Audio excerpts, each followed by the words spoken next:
welcome back to the From Linear to Circular London Online program. My name is Seb.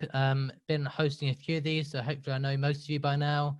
But it is week 6, and this was one of those weeks where you had a choice. You had a choice between fashion and food.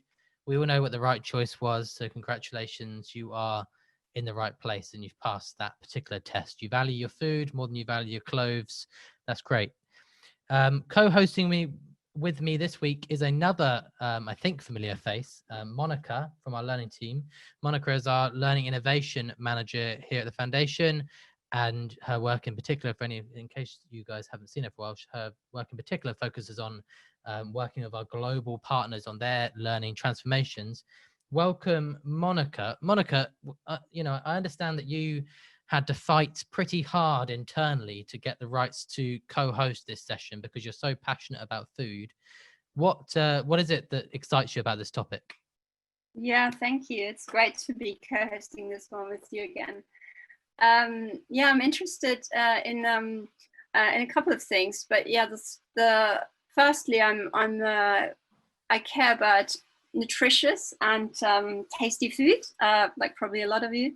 But I also see how, healthy, nutritious food, of course, is good for my own well-being, as well as it's also good for the well-being and the health of the wider ecosystem that it grows in. Secondly, I live just an hour south of London, close to a biodynamic farm. And over the past 8 years that I've been living here, I got to see what the regenerative farming practices look like that they're applying, and got quite inspired by just different ways of growing food. And lastly, a more systemic perspective here maybe that we can have on food is I'm intrigued how getting the food system right can have a positive knock-on effect on other systems. So I once read an article where it described the food system as the mother of all systemic problems, and that really intrigued me. So yeah, really delighted to be here again. The mother of all systemic problems. That is what we're going to be talking about today. We're going to be talking a bit about why food is an interesting angle to look at the circular economy, and we're going to be talking quite a bit about the foundation's vision, some of our work in with our food initiative. By the way, guys, if you are happy to and want to, we would love it if you turned your cameras on, because we are going to do these things. It's all about having fun. That's what we're here to do. We are going to do an interactive exercise that involves some thumbs up, some thumbs down, or something like that at some stage. So you can also join that in the chat. But if you're happy to have your camera on, great to do that. Monica, so this is Zoom. Everyone loves Zoom. We've been on Zoom for months, it seems. I haven't seen you except for Zoom for months.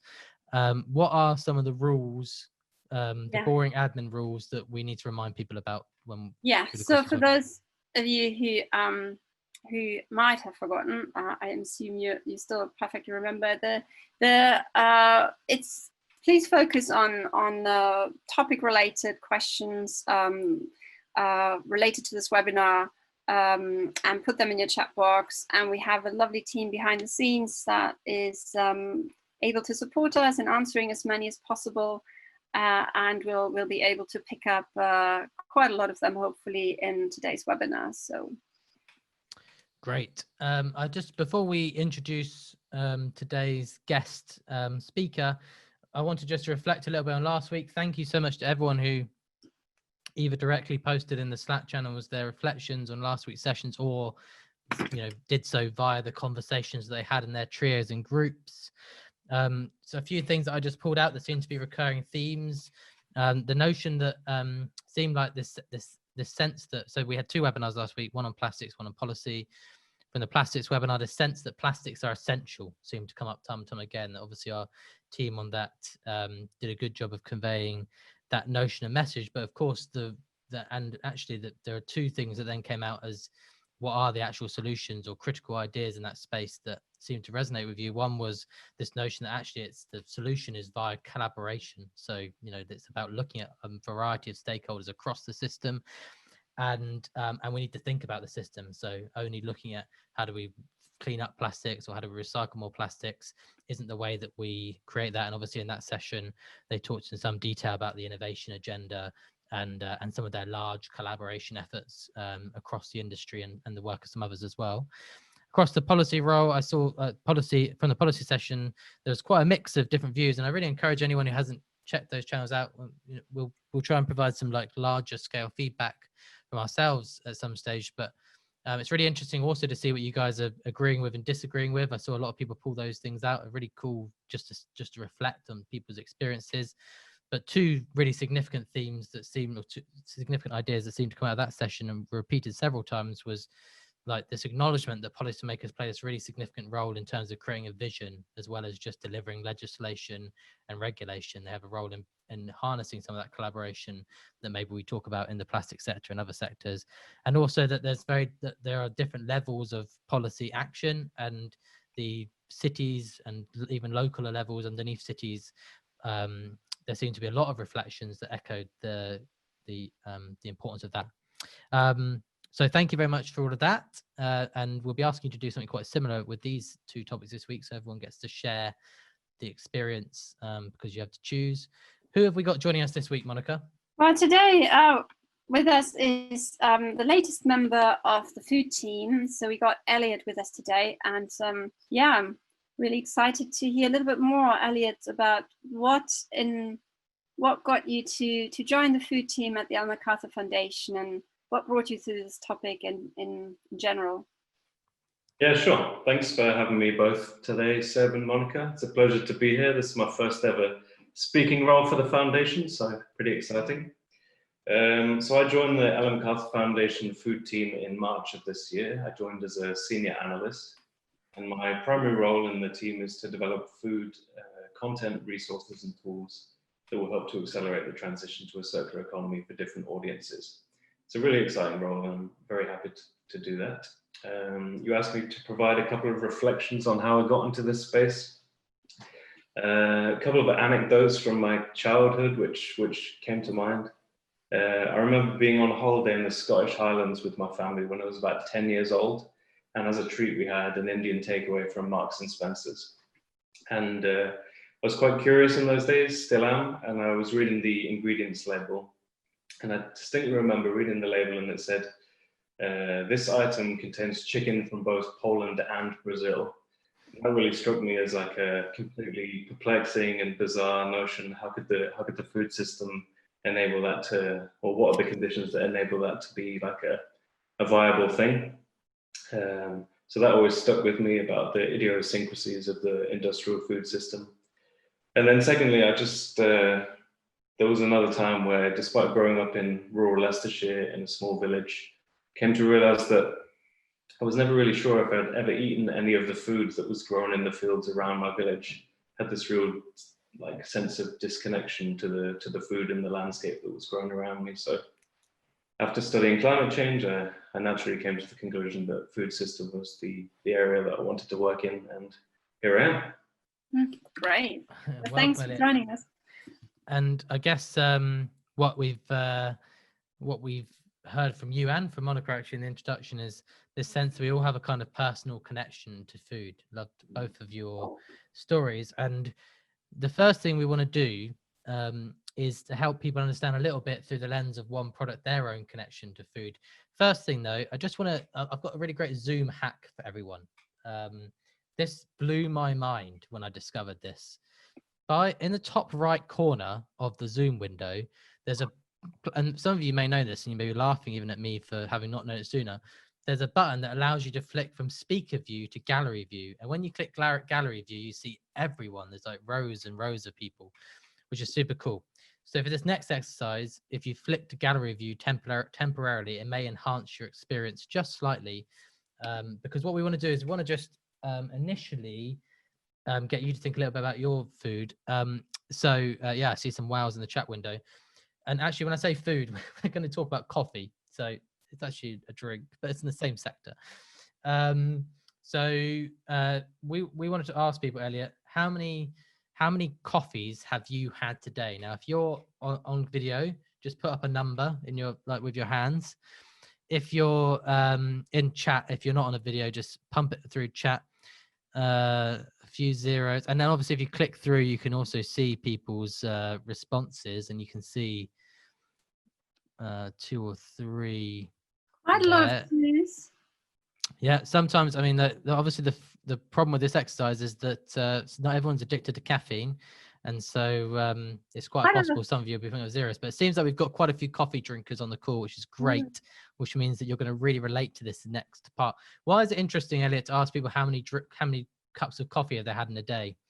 Well, I'm happy we've got a lot more coffee drinkers on the call today, because last time we asked this question, no one really drank coffee and it kind of fell flat. But so we wanted to use coffee as a storytelling device, because I think it really helps to ground this idea when you tell it from the perspective of one product, such as coffee.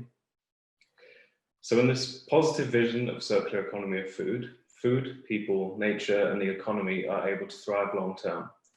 And we want to dive a little bit deeper into that to really go through this journey and to understand what it means to apply the principles of circular economy to the food system. And just to remind you, I think you probably had this round down your throat a few times already, but the 3 principles of a circular economy are designing out waste and pollution, keeping materials and products in use, and regenerating natural systems, which is especially relevant when we're thinking about food, and that's what we're going to dive deeper into a bit now. And we have a second question for you as well. So, in fact, do we need to see your slide for that, Seb? Yeah, I think it should be. We're going to reveal the slide. Do you want to read? I feel like I want to play more of this gallery view thing. Well, let me then introduce it, and then the slide will help in the reveal the answer.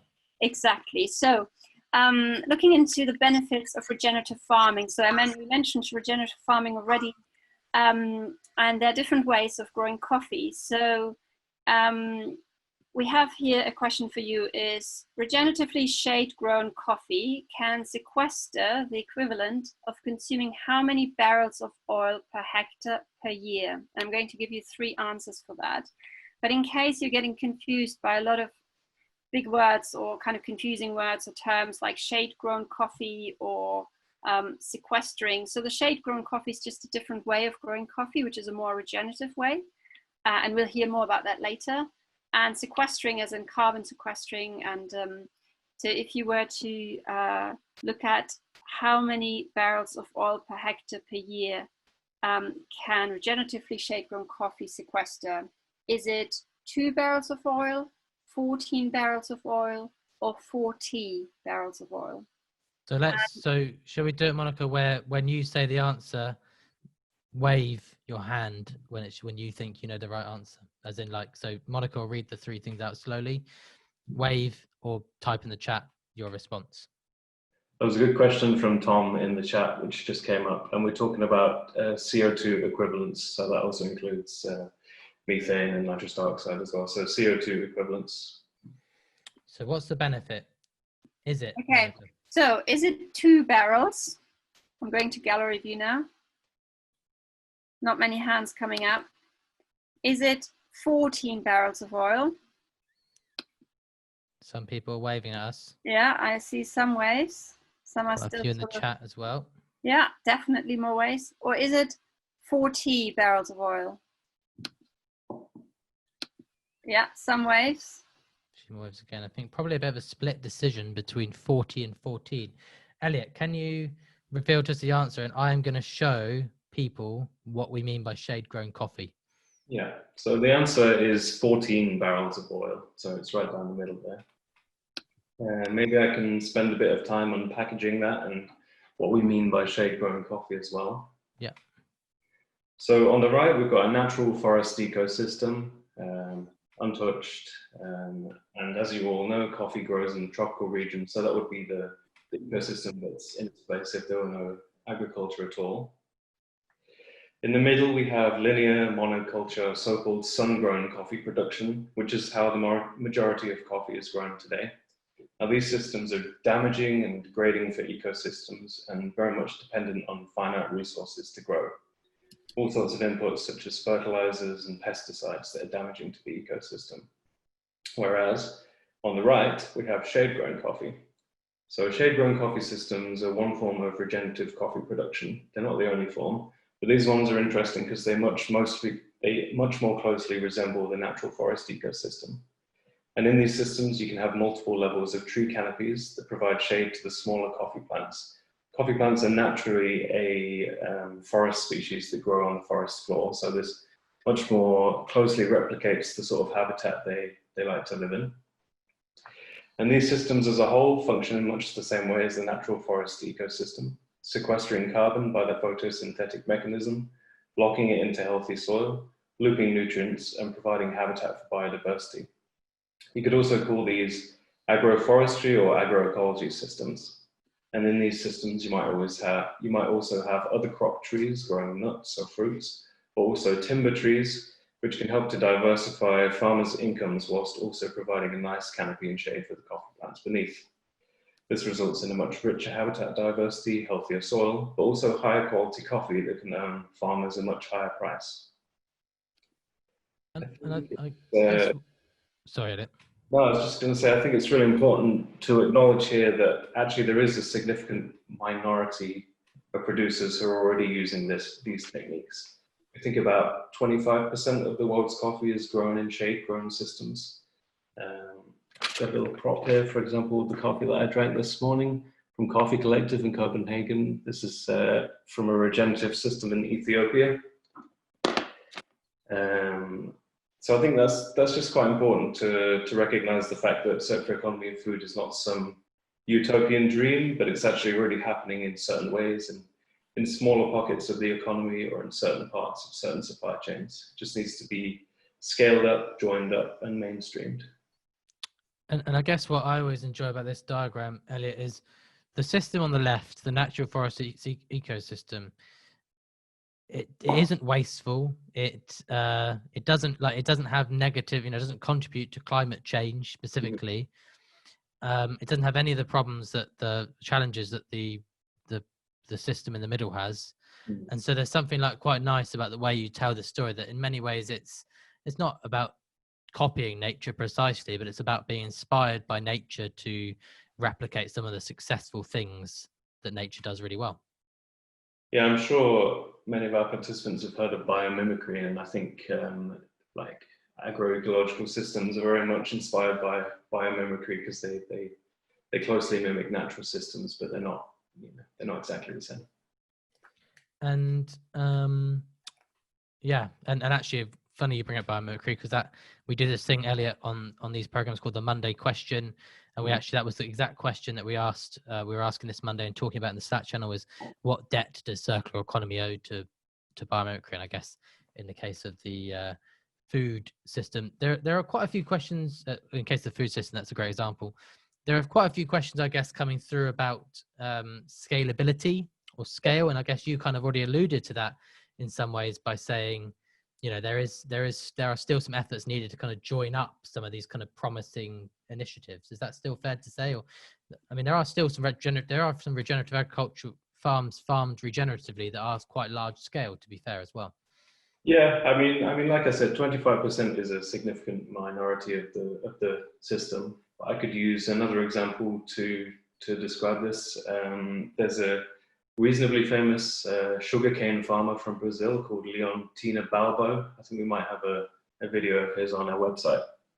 And he produces organic, regeneratively grown sugarcane.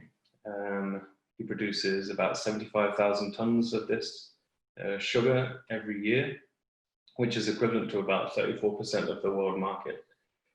So that's just one example of how the name was Leontino Balbo. So not only has he managed to scale it quite impressively, but in this circumstance, he's achieved 20% greater yields by using regenerative methods. So that's pretty exciting, that you can not only have all these ecosystem benefits, but in some cases you can actually increase the yield. Great, thanks for that story, Elliot. So continuing on, because we had a little segue there into sugar, but back to which you can actually have with coffee, so it's not completely unrelated. Continue back to coffee. Yeah. It's not just the way in which food is grown that's kind of interesting to talk about and reflect upon.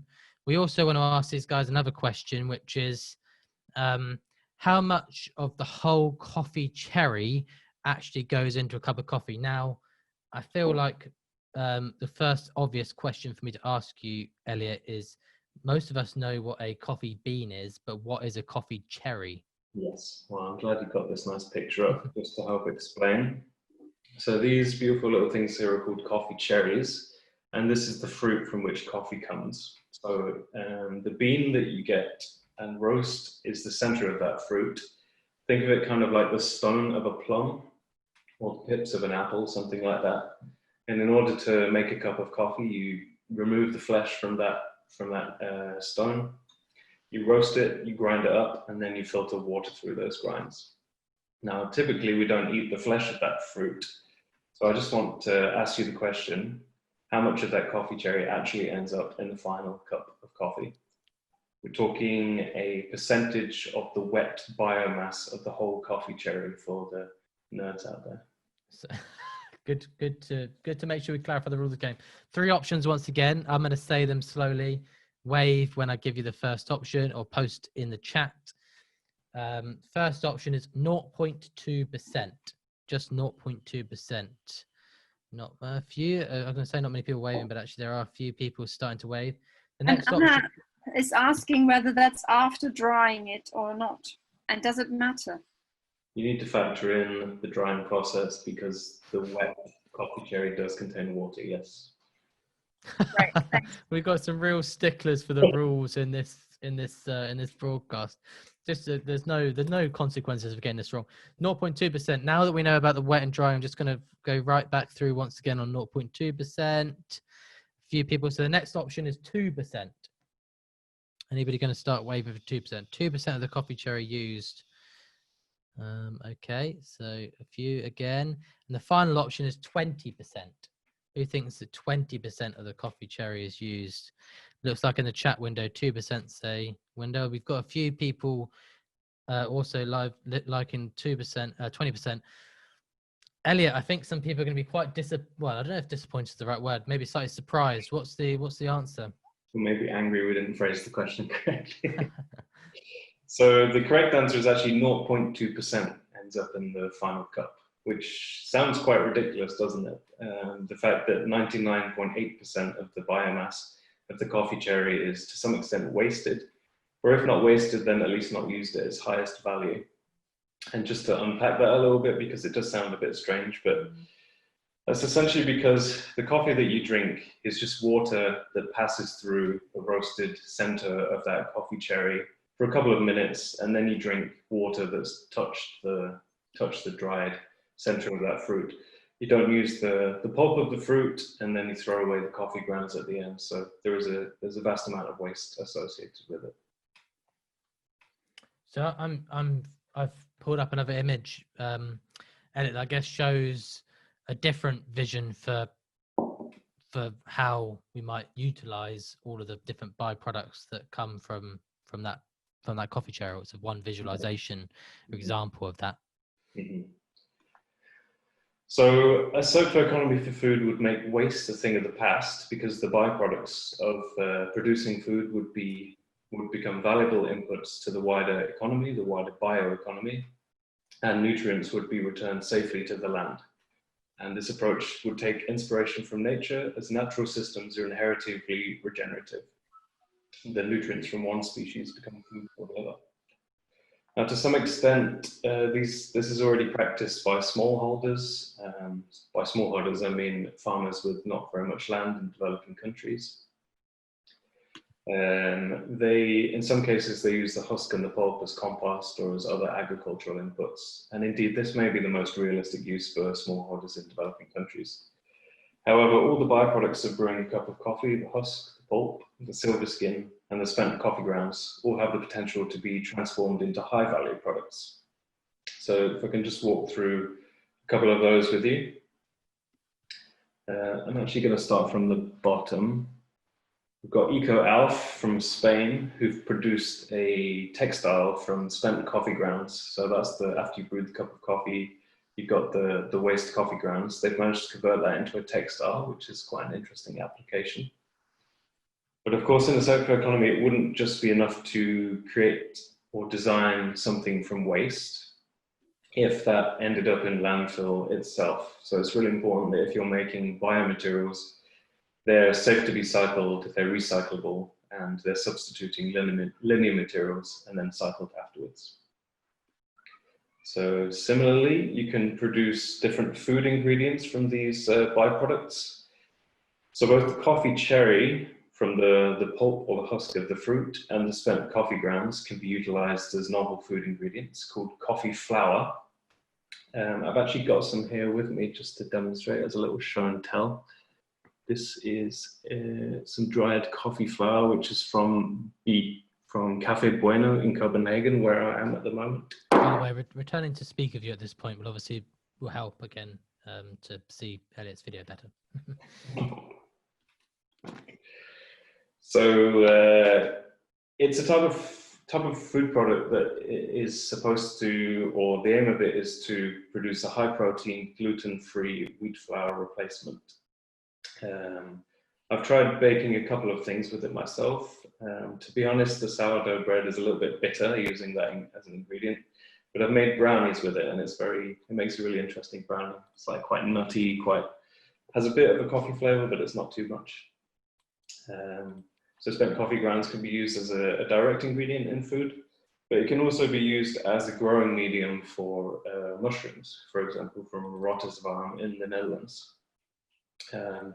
This is quite an interesting way of integrating nutrient looping into urban farm production and producing high-value products such as mushrooms. And then finally, Café Bueno again, the same company that produces that coffee flour, also extract an oil from the spent coffee grounds. And this is quite interesting because the oil contains many compounds with, pharmaceutical applications, such as anti-aging, skin repair, and hair care. I think it's also interesting to mention here, every material flow in the food system is unique, and there's certain things to do with spent coffee grounds in particular that doesn't make it very suitable for composting or an agricultural input. It's quite acidic, so it's really not that suitable for growing a lot of crops. And secondly, because of the scale and densities of the cities where the coffee is consumed, it actually makes quite an interesting case where you can collect pure waste streams, which you don't often get the case to do. And then you can retain its purity and then use it for these novel applications like I've just described. So having looked at coffee, and you described quite a lot of elements already of what makes it more circular to use coffee in these various ways that you've described. But if you were to zoom out from the coffee example and just describe maybe in more general terms what a circular food system could look like as you imagine it, or as we are seeing it in the foundation, how would you describe it? Yeah, I think at its most basic level, then a healthy food system is one that provides everybody, regardless of their income level, with healthy, nutritious food every day. It also works for natural systems and ecosystems, whilst allowing businesses of all sizes and varieties to thrive. And coffee was just one example that we wanted to use to bring this vision to life, but in theory it could be used for, and in practice as well, it could be used for any food ingredient or any part of the food system. What else did I want to say? I think, yeah, we've already talked about biomimicry a little bit, but I just think it helps to imagine a food system, a healthy food system that's fit for the future as one that's inspired by nature, because natural systems are indeed inherently regenerative, and nutrients from one species become food for another. Organisms live and die, and eventually they return to the earth and the cycle starts again, leaving no waste. After all, there's no such thing as waste in nature. So a healthy food system, in conclusion, is one that would be good for nature, people, and the economy.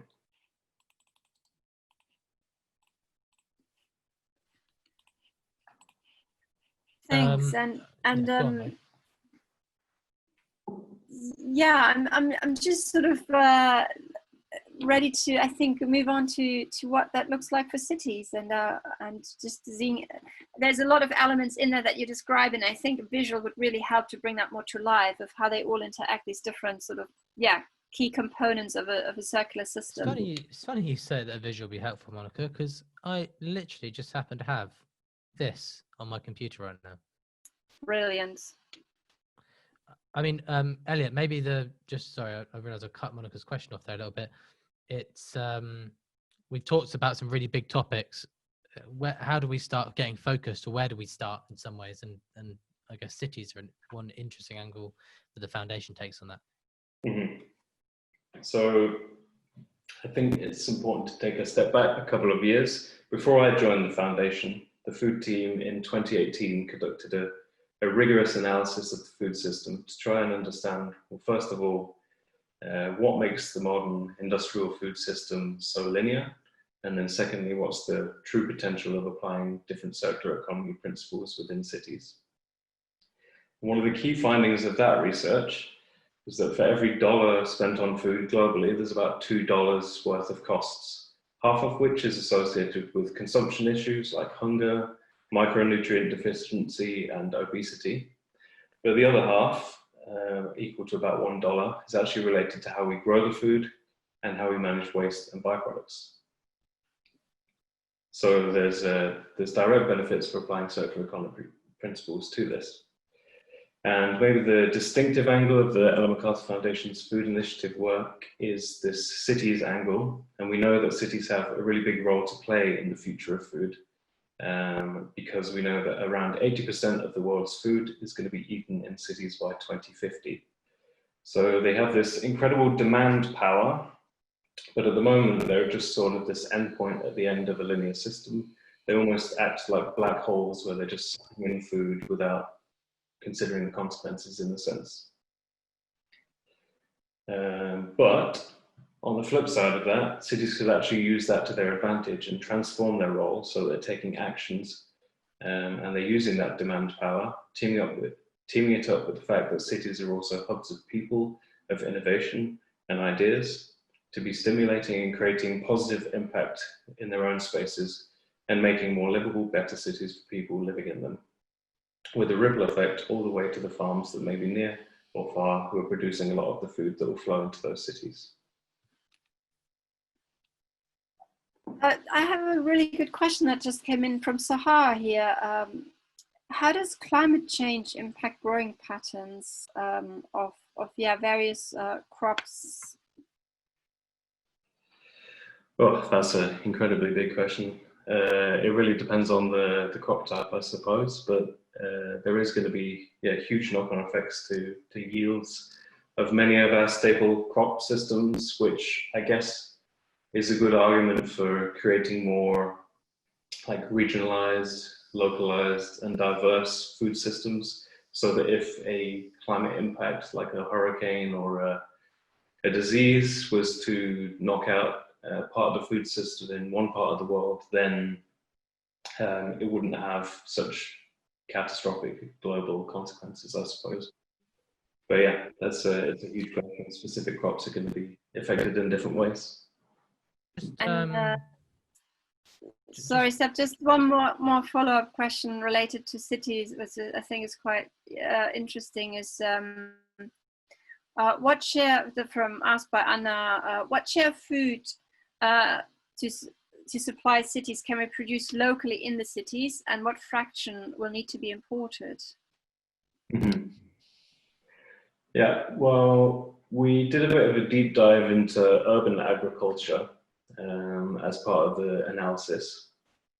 And in that analysis, we found that urban farming, urban agriculture can supply perhaps about a third of the food required by cities. But one of the consequences of the types of farming that you could do in urban systems is that you can only grow certain types of crops, such as herbs, salad leaves, fruits, vegetables, etc.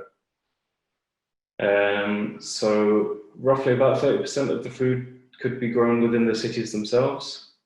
But we also know that about, I think it's 40% of the cropland around the world is already within this 20-kilometer radius of the cities. We call that the peri-urban zone. So, you know, you've got this 40% of the cropland is within a 20-kilometer radius of cities. 30% can be grown within cities. I mean, that's quite a sizable amount that could be done locally, although you have to recognize that local isn't always an option. For example, like I'm in Copenhagen now, you can't grow coffee in Denmark. That's just not an option. And I think that speaks, Elliot, to a couple of the questions coming through in the chat around, you know, someone, Giuliano, has said, surely the percentage of urban agriculture that cities can grow is dependent on the city itself, which is, I guess, exactly kind of what you're saying, that in each case, there's a different set of circumstances. We might talk a little bit more about cities in a moment, or as it comes up in the Q&A. I just want to take one step back, Elliot. This diagram, which I promise everyone I will take down in a moment, this kind of comes back to the three kind of areas also kind of emanate a little bit the three principles of a circular economy, I guess.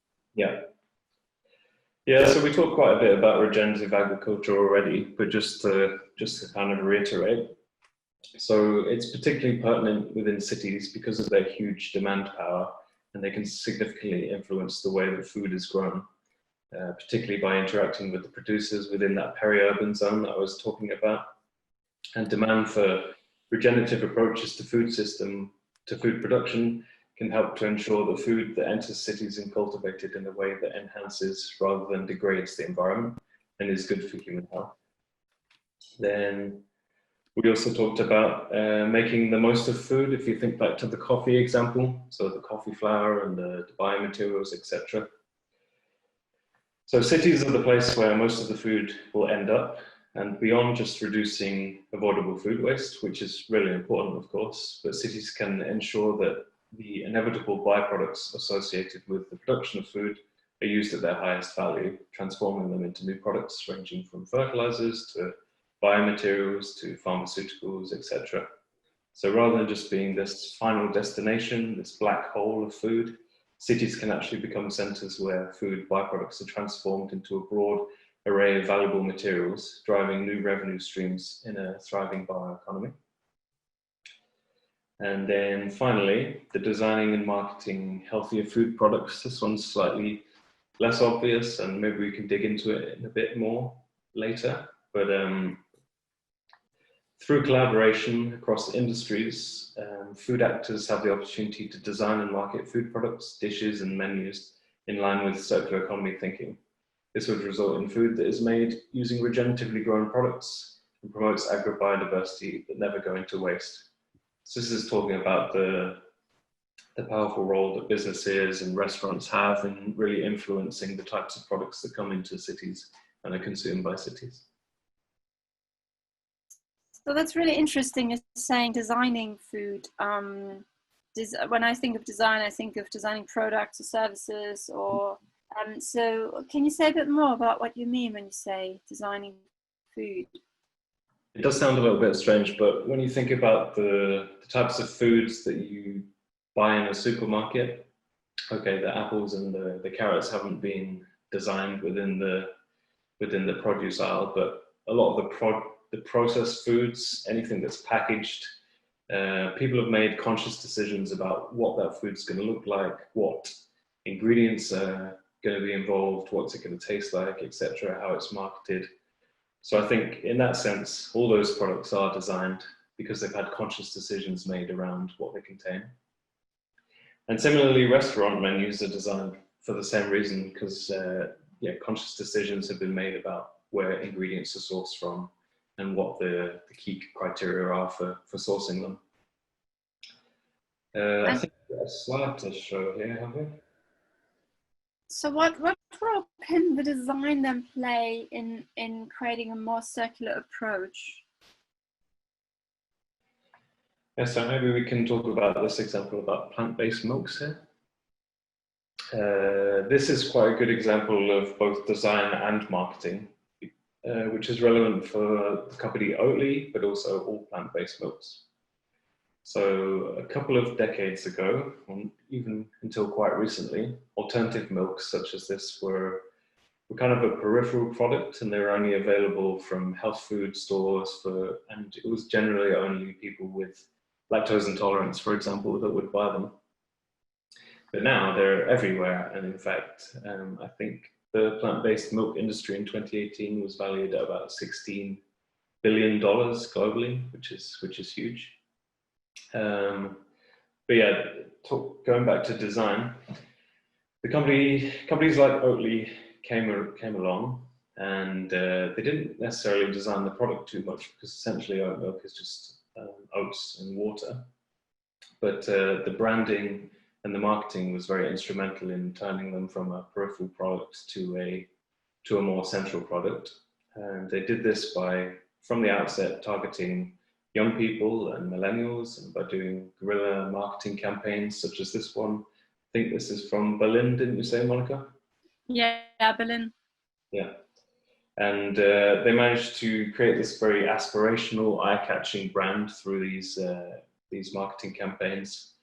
And it's led to this huge momentum where plant-based milks have become extremely popular and a big share of the market. So I think that's just a good example of how circular products could become a much more big share of the market in general. If a similar approach was taken to circular products, then perhaps they could have a similar impact. So we've talked about, we've looked at the example, like we all engage with food every single day.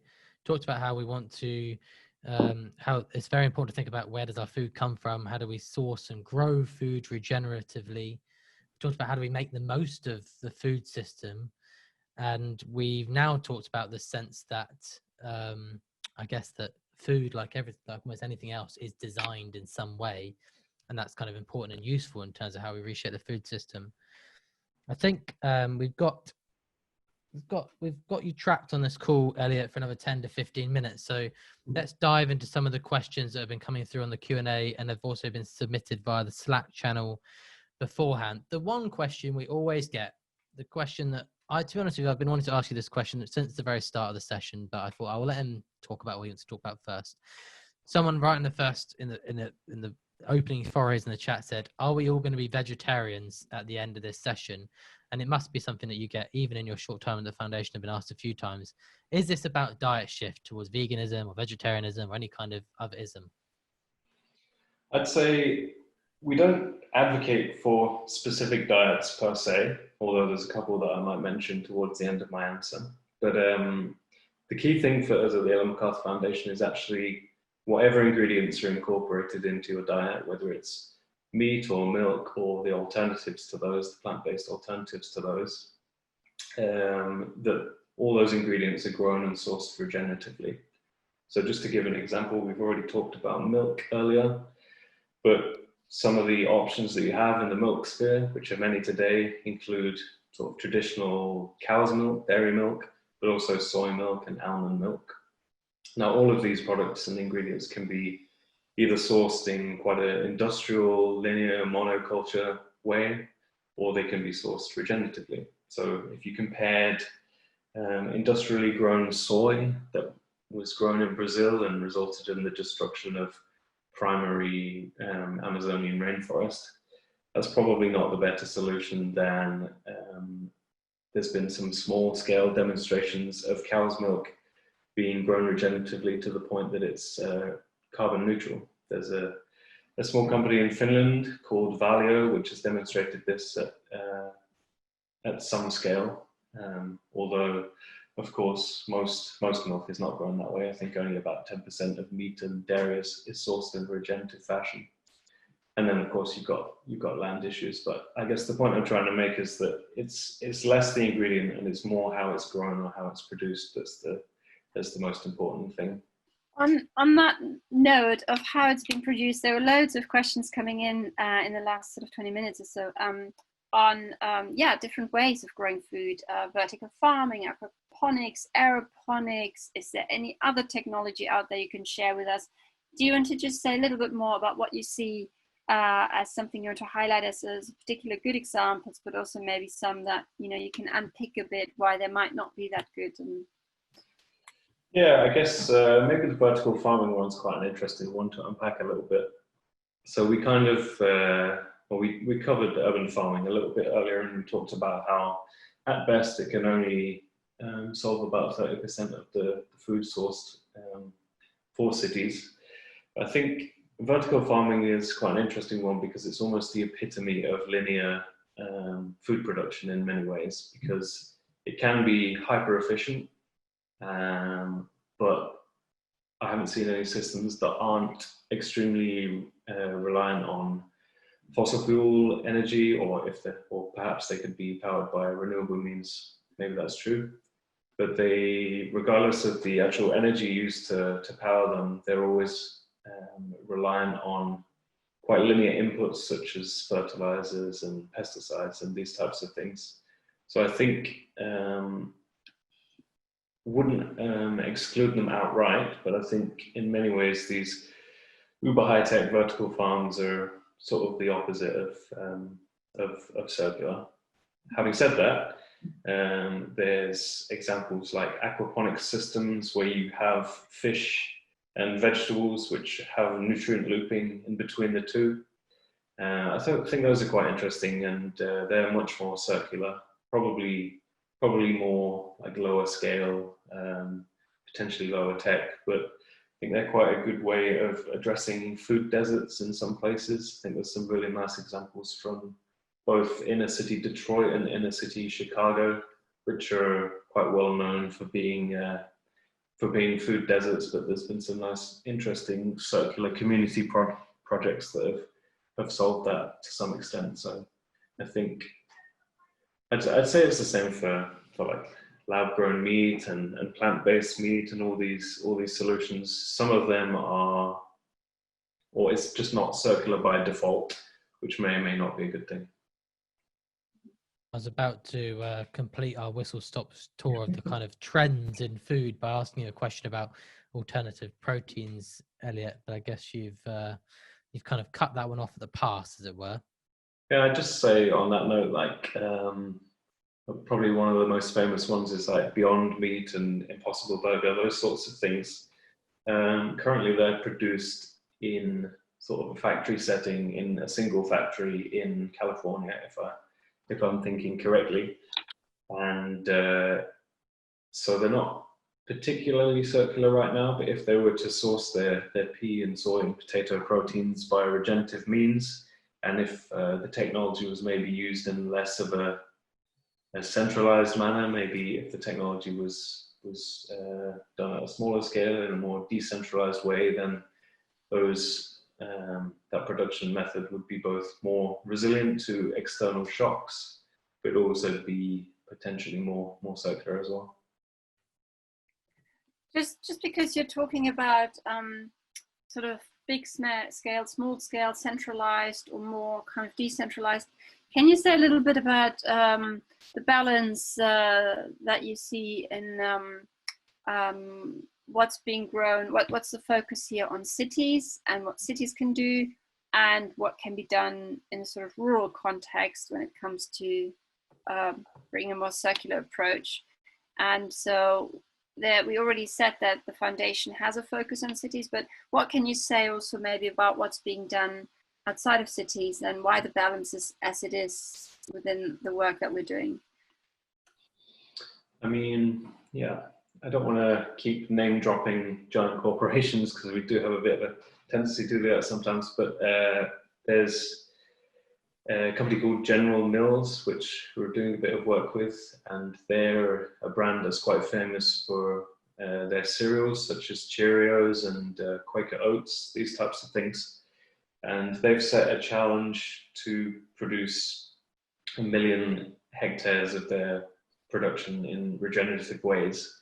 And most of those products are consumed in cities, but General Mills doesn't actually own any land that's used for production itself. So it's doing some pilot schemes with different farmers in Kansas for wheat and in Canada, I think, for oats. I may have mixed those up.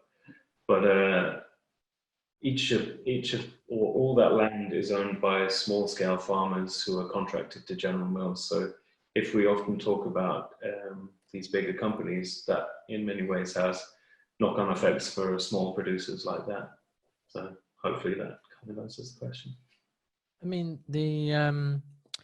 you've touched on with the General Mills and your reference to big corporates. You've touched on something quite interesting there, Elliot, in the sense that what is the? I mean, like, firstly, I guess it has to acknowledge that many of the biggest players in the food sector today are part of the problem.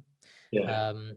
What is this sort of balance between smallholder farms, which there's a huge number of those all around the world, and these giant food conglomerates that obviously control large sectors? Yeah, I mean, I think if you take a systems level approach, then you just simply can't ignore these larger players because they do control a very large amount of the food system. And like I said, many of the smallholders are in some way associated with these bigger players. So I think just to take a systems level approach, it is important to work with them.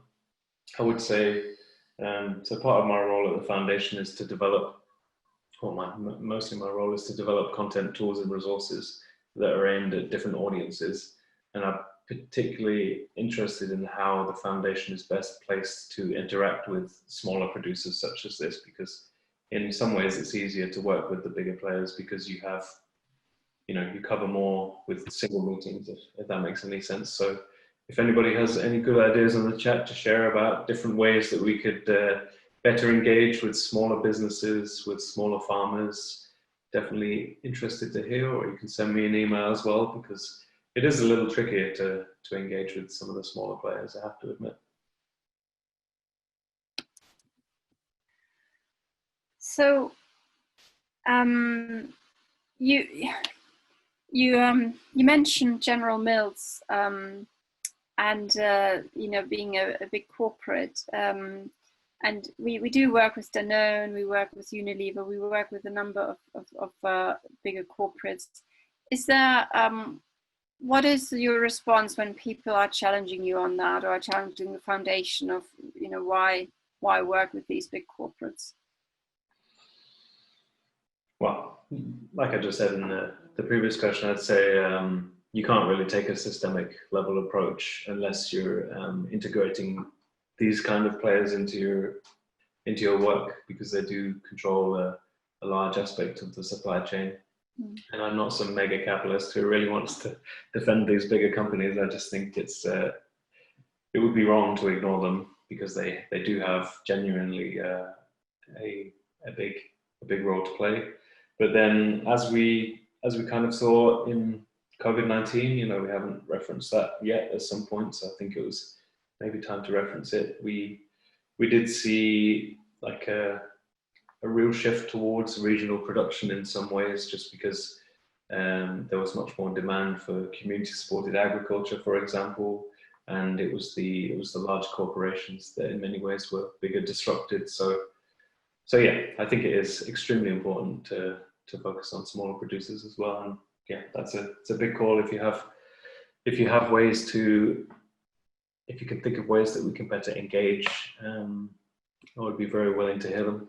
Yeah, and it's also about the collaboration between some of the big players with the small scale farmers. One example that comes to my mind. So one of the global partners I work with is Danone, and during the last financial crisis, so that was after 2008. Danone put in a special fund to support their small-scale farmers, their dairy farmers that were providing them with that dairy around the world, because they were mindful that this is the time now where they need to support them to not be, really badly hit by the crisis that hit a lot of the smaller scale producers. And that's because they valued what they provided, and they also valued different farming practices. Like the CEO is quite outspoken about the importance of regenerative agriculture. So we might not be always aware of that, but I guess there's also the collaboration aspect. There's also an example of Unilever collaborating with Almo.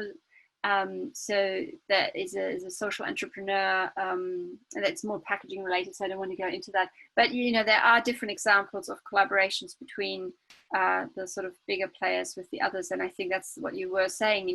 We all need to play together in that when we look at the food system. Yeah, for sure. I've got a good question for you, Elliot. I actually don't know if you know the answer to this question. I don't know the answer to this question. But does circular food product imply organic production? What's the kind of definitions around organic and circular? Do we even have an answer on that? Yeah, I'll try to answer it. I guess there is a lot of overlap for sure. I think in general, organic is more about what you can't do in a way, like you can't use chemical inputs, and there's various like restrictions for what you can't do. I think regenerative is a bit more of an open term. It can be like agroforestry, it can be permaculture, it can be agroecology, etc. So I guess, yeah, and regenerative doesn't have to rely, or doesn't rely on chemical inputs either. So I guess, yeah, I guess it's more about organic is with this like set of restrictions what you shouldn't do, and regenerative may fall under that as well, but it's more about designing the systems to be similar to ecosystems with nutrient looping and biodiversity. Yeah, I'm getting corrected that you can actually use chemical inputs on organic, so apparently, I don't know. Well, but the point being, there's certain criteria by which it must not have this and this and this, and then it's going to be classed organic. Yeah.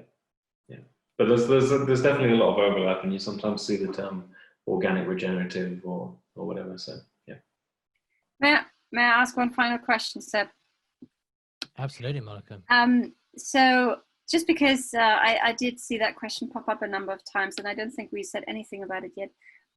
So anything you can say about the role of policies and government that can play, or EU, on even from EU level, that is supporting the circular approaches and the embedding circular economy principles? Yeah, definitely. I think I get a sense from a couple of interviews I've seen with Patrick Holden of the Sustainable Food Trust, and also from the Farmers Union, I think it was, that a lot of farmers would love to do regenerative practices, but there just isn't the financial reward for doing so yet. But if there were policies in place that would allow payment for ecosystem services, for example, as a way of incentivizing the farmers for taking this more circular regenerative approach, then that could be a really powerful mechanism for both disincentivizing the industrial food system, which is heavily subsidized itself, but also incentivizing regenerative farming practices.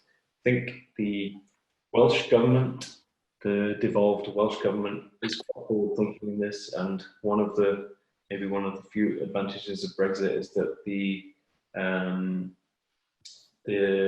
British and Welsh and Scottish governments can rewrite their agricultural policies, and the Welsh government seems to be looking quite hard into whether they can incentivize regenerative practices. I don't think it's been codified into law yet, but it's quite exciting that they're actually considering it. So yeah, definitely a huge enabling role for policy and policymakers. Thanks. Yeah, thank you very much, Elliot. Monica, what would be the one thing you're taking away from our chat with Elliot today? Well, there's quite a lot, but if I would have to, okay, well, actually two things. So the first one is that we've heard that these different players need to come together and pull the same direction. So we just heard the role of policies need to support. We heard the role of how corporates and can play a role in supporting the smaller scale farmers. So that's one. But there's also one on not being too confined and like it's only this way or it's only that way, and so not being too restricted in your perspective, but more, I think for me a takeaway is that if we look at maybe learning from nature and coming back to what we started with on biomimicry and the three principles, and go from there, and be creative and how that can be addressed. Yeah, great. Well, thank you so much to Elliot for allowing yourself for joining us today and allowing yourself to be interrogated for the last hour. I think what always sticks to me when I have this conversation is to add to Mo's points is that notion that food is designed. It's just kind of like a little bit of a mental flip, and our food system is designed. So thank you to Elliot, and thank you to all of you for joining in the conversation and for all the amazing questions and comments. Very active chat window, and for making the right choice coming to the food session. As I said earlier, the responses to last week's kind of challenge or homework were really strong and really appreciated reading through those. So thank you so much. We'd love you to do something very similar this week, only obviously with fashion and food rather than cities and plastics. It also creates this benefit where the Slack channel is a rich forum of everyone having some awareness of what was discussed in the different sessions. So this week, have a reflection on this session, get back together in your trios and sum up the key ideas. What did you agree on? What do you disagree with? And how would you summarize it in a few points, and post those for us in the Slack channel. The next week, we are back to only one webinar per week, so no more choices. It's a straight shootout from here on out. Next week, we're looking at how do you measure the circular economy. And specifically, we've got a speaker from our team behind the analytics tool, Circalytics. So join us at the same time on Tuesday next week. And thank you very much for joining this time. We'll see you again. Can I add one thing, Seb, please? Absolutely, Elliot. We're hosting the Big Food Workshop on the 15th to the 17th of June.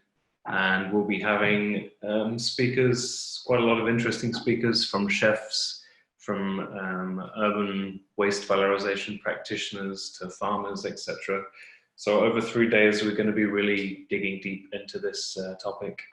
And I'll be hosting a couple of contribute sessions as well, where you'll be able to get the chance to contribute into shaping one of our tools that we're working on as well. So it would be great if everybody could join. And I'm sure Seb and Monica will be able to share a link for you as well. Yeah, if you really enjoyed Elliot today, there's more of him. 17th of June, did you say, Elliot? 17th to 20th? Or? 15th to the 17th. 15th to 17th. Okay, ignore me. 15th to the 17th of June, and we'll post all the links and everything in the Slack channel. So do sign up for that.